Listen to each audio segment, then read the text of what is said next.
Salutations, people. Welcome to Page 3 Killers, Murders That Went Unnoticed, a podcast where we dive into murder cases that went unnoticed by the nation's newspapers.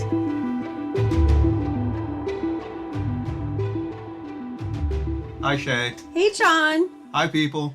Happy Valentine's Day, everybody. Happy Valentine's Day. In case you guys aren't aware, this is going to be our Valentine's Day special for 2021. It is. Yeah. So we were just hanging out. We thought this would be a good idea. What was your original thought for this episode? So I wanted to do like lovers that kill, but I decided to do cases that were actually murders that happened on February 14th. So no lovers ever killed themselves or killed each other on February 14th? I did not say that. Okay. Plenty of lovers killed each other on February 14th. But these are not like just exclusively lovers that kill each other. I have one case that was super interesting and I had to include it. And it's like a double murder. So the question is, next year, if you took all the good ones, what do we do next year? Oh, I left plenty of stuff for next year. Oh, okay. Yeah. So I figured this time we would just do cases that happened on February 14th. So I got 3 cases that you guys are going to love. All right. Sounds good. All right, let's go to the drink special real quick. No transition music, because this one's really easy. It's a Budweiser and a wife beater. That's the most romantic thing I could think of. You wanna open up yours, babe? Yeah. Let's get it right next to the mic. Oh, shit. And I just got beer all over the mic. Oh my goodness, John. You are ridiculous today. Alright, so before we get started, just a couple of things. We will be starting a small new project. So I'm going to be doing mini episodes for you guys on some of the bigger news stories that we discuss in some of our episodes. So you guys can look forward to those. They will post up most likely every other... Just completely randomly, let's face it. There's going to be no set schedule for that. Okay. It's whenever you find time. Yeah. So those will go up maybe, once a week, twice a week, who knows. And they'll be short little episodes. What are we calling them? They're not page 3 because these are the headlines, right? Yeah, so I think we were going to go headline minis. Okay, yeah, so look out for the headline minis. That's what we'll label them. That's what we'll call them. All right, so let's get into these cases today. So the first one we have is... Tiana. Tiana Notice. You're Tiana Notice. Tiana Notice, yes. Better keep up with that notice. So she was murdered on February 14th of 2008 by her ex-boyfriend, James Carter. Now, they had some turbulent history.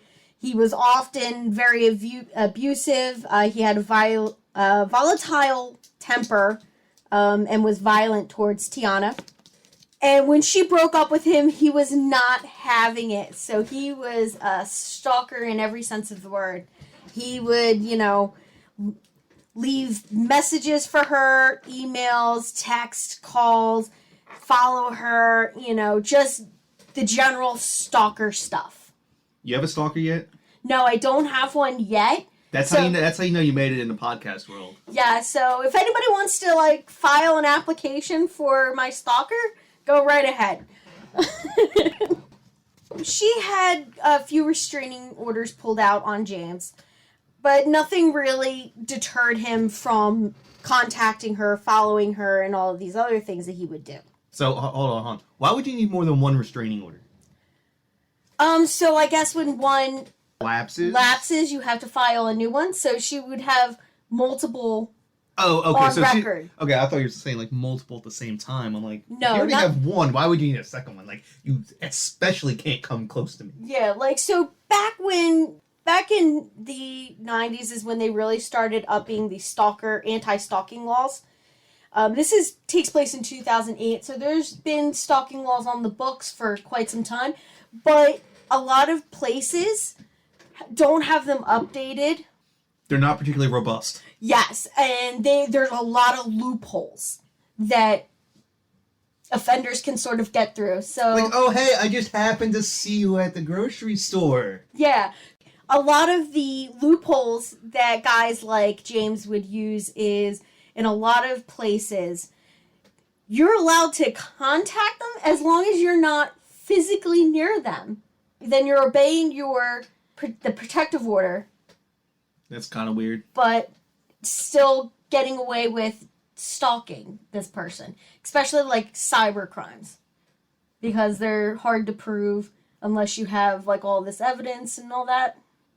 But This sounds like a great transition for our sponsor that we don't have yet. A VPN service that wants to give us a bunch of money.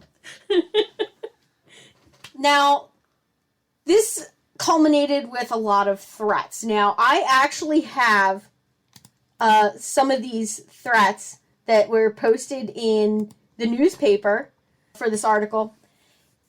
And some of them are kind of disturbing.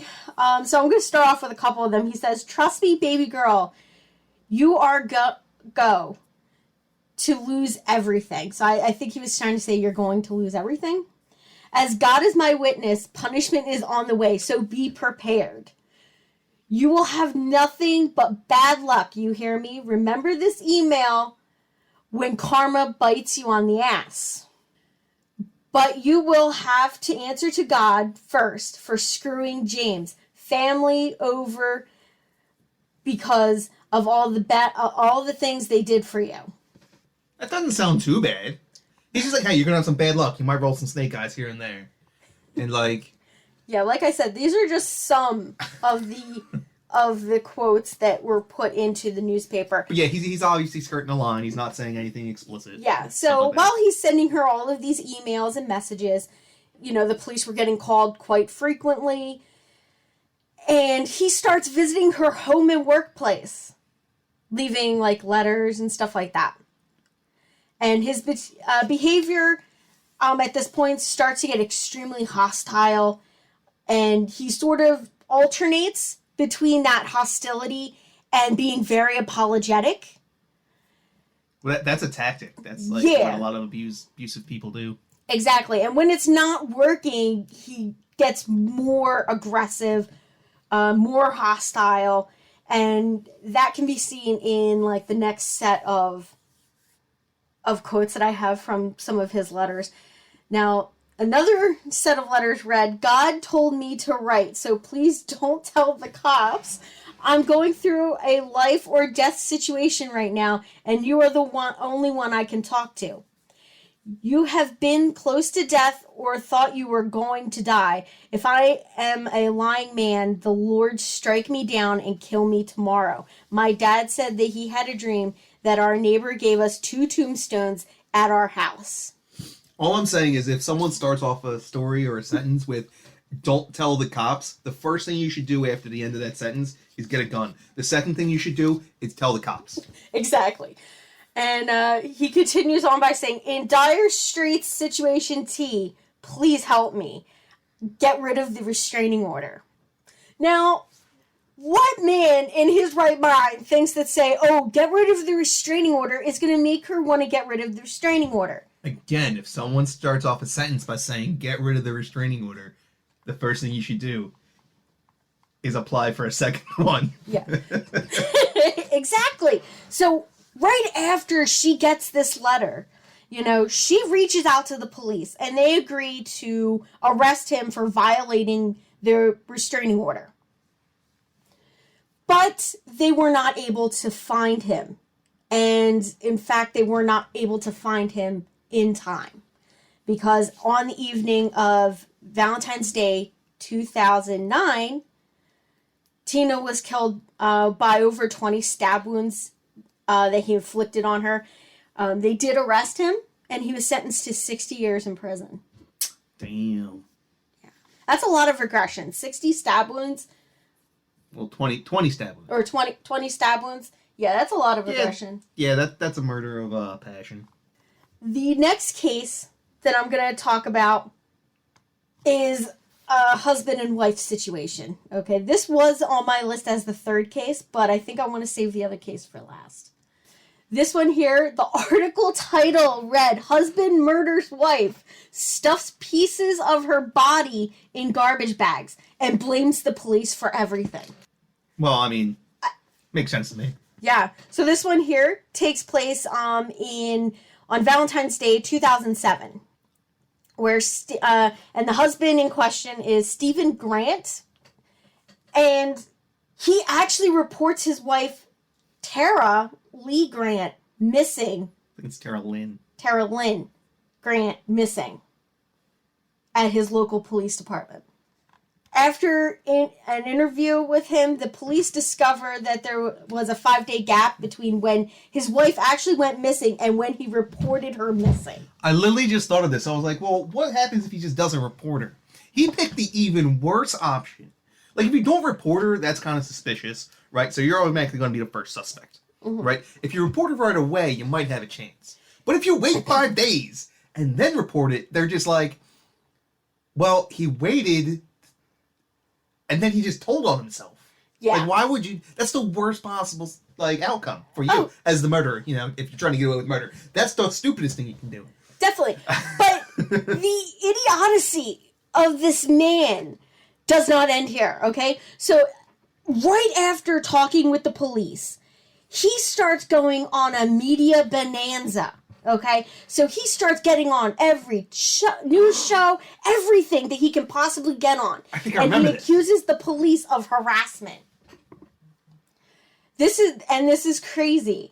Like, so he's going on all of these media appearances, and the cops are just like, this is really, really suspicious, okay? Like, you report her missing 5 days later after she actually went missing, and then you start doing all this that makes you look even guiltier. So, in early March, you know, a few weeks after this, the police finally execute a search warrant at his home and found mangled pieces of Tara's remains on the floor of the garage of their home. Now, Stephen had apparently originally dumped his wife's body at a local park, but then moved it back to his garage after hearing the police would be searching the park. Again, that's the worst possible decision. Yeah, you gotta wonder where his mind is this entire time. Because I could not fathom, this is the stupidest thing that you could possibly do. Murder somebody and then bring their body back into your home after you already spent the energy to dispose of the dead body. I mean, at least move it somewhere else, maybe. Yeah, like maybe not your garage, okay? Dump it in like That's what I'm saying. a wooded area near, you know, some other place that's nowhere near you. But this man is not in his right mind. Just to let you know, when I murder you, I'm going on all the talk shows. Now, at Sally the Jesse time, Raphael. now at the time that they start searching Stephen Grant's home, he has fled from the state. But police catch up with him in Michigan by tracking his phone after he made a call to his sister. And now he's using a traceable phone. Exactly. Like, first thing you do is buy a burner. Really, how did this man get married? What did she see in him? He's not a particularly intelligent man. Yeah, I believe when I had heard about this story, it was not from this article. I actually remember watching this on the news. I think I remember hearing something about And this. I remember the trial and everything, and I remember them saying that she was leaving him at this time. She was filed for divorce. She handed him papers, and he just needed to sign them, and their marriage would have been terminated. And then he murders her and goes on this whole convoluted thing. After he makes this stupid phone call to his sister, another one of his stupid things that he did, he confesses to strangling his wife after she belittled him and bit him. So it's self-defense. You know what? I don't think so. Like, you strangled her to death, which takes a lot of commitment, okay? Like, this isn't just no, like, 2-3 minute thing. It takes time for somebody to die from strangulation. Nah, you lose consciousness within like 30 seconds. Yeah, But the problem is that a lot of people will stop choking when they see the person go unconscious, and then they revive because you didn't do it long enough. So, which is why... She bit him. I'm sure he did other things. And more, but she emasculated him and then belittled him. Babe, which is even worse. I think we should be taking the side of Tara Lynn over Steven, okay? So we're gonna go with that. Alright, whatever. So, are you trying to belittle me? I'm just saying. Don't bite me. Bite you if I want to. So he was... Threaten me with a good time. Oh man, guys. It is too early for this. So he goes to trial, and obviously things do not go well for him. He ends up being found guilty and sentenced to 50 years in prison for the murder of his wife. Damn. Yeah. So, crazy, crazy, crazy. Now, this is the case that I found... So she was killed on Valentine's Day, too? Yes, she was also killed on Valentine's Day. See, that one's a little bit poetic. Like, they were still married. Like, the other one's weird. Yeah, true. So this case here was Jesse McBain and Patricia Mann. Okay? So, this happens on Valentine's Day, 1971. It was the last romantic holiday that 19-year-old Jesse and 20-year-old Patricia would ever spend together. So really, this is 3 couples. Yes. I guess the first one but like it still ties in. Like the first one was an ex, the second one was a married couple. This one here, they were dating. Oh, so we got all 3 stages of life. Mm-hmm. three stages of relationships. Of yeah. All right, so these little lovebirds went to a Valentine's Day dance at their local hospital for Valentine's. I guess that's how they do back in the 70s. Yeah, because I guess, it was... Going to dances and things was a big thing. At the hospital? Well, it was probably like a charity function. Where are they from? Are they from, like, I don't know, down south or... I don't know. The article did not specify. Oh, okay. Yeah. So, neither of them would return home from said dance. The police initially ignored this because they believed that the couple had just run away and eloped, like people do. They went to Vegas or whatever. Okay, people that run away and elope after their hospital dances? Well, they were just so in love, I guess the police was like, oh, dude, yeah, they probably just went to go get married. You guys need to calm down. But that was not what happened in this case. So a few days later, they did begin an investigation, but had no results. A few weeks after that, a local surveyor who was out found 2 bodies tied to a tree. After some investigation, the bodies were found to be that of Jesse and Patricia. See, you done tricked me. I thought one of them was going to kill the other one. Nope. That's why I told you this one was a little different. They find the guy? Marks, no. I guess you'll tell me. Yeah. So marks on their necks and bodies indicated that the ropes were tightened, loosened, and then tightened again, implying that they were tortured, which is kind of sad. Yeah. Yeah, unlike the other ones where the persons were just mutilated, that wasn't that sad. Well, I mean, the fact that this was just clear torture compared to the other ones. Okay, 20 stab wounds. I was just supposed to stab you 20 times. Choked, but to be choked, revived, and choked again multiple times until you die, you can no longer be revived is insane. Sounds like waterboarding. Yeah. Except for, they don't kill you when you waterboard them. Well, hopefully. Yeah. So, because this is a clear case of kidnapping, and the death happened in a different county, 2 different police precincts were involved in this case, which led to this case being bungled. Like, it was just mismanaged terribly. And they never catch who murdered them. So I imagine either one of two things happened. One, it was either a pissing match and each one tried to step on the other one. Like the police departments. Yeah. They each tried to step on the other one. Yeah. And then they just screwed it up that way. Or neither one of them wanted anything to do with it. That's probably what happened. What I think happened was that they just didn't want to share information. So one was viewing, their case was the dead bodies in their jurisdiction. So they didn't care what happened before that. And the other one was a missing person. And the other one was a missing persons case. And if they had just worked together, they could have figured it out. Because they obviously, the police department that had the bodies was not sharing any evidence from that scene with the other. So it was just a giant pissing match. Yeah, exactly. And it could have been, statey versus, local. Well, normally, I guess that could have been the case. It wasn't cross state lines, right? Because then the FBI gets involved. No, it was not cross state lines. It was 2 different counties. Gotcha. So they were like right next to each other, something like that. I believe the article that I read said they were found, only miles into the next county, and which wasn't that far from where they went missing. Which reminds me, some murder advice: if you ever kill someone, don't go across state lines, because then they get more resources to find you. Exactly.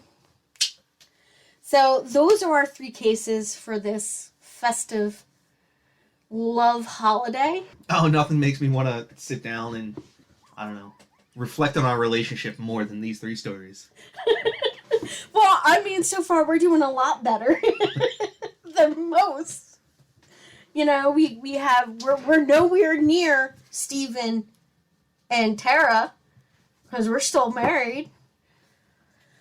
And I mean, if you ever become my stalker, I don't know how that would go. Don't worry about it. They won't find me. Trust me, they won't. And not because you're evading. All right, guys. So that's going to bring us to the conclusion of this episode. We hope you guys have a wonderful Valentine's Day with your significant others. And hey, if you enjoy this, share it with them. Exactly, And as always, remember, guys, stay sexy and don't get murdered.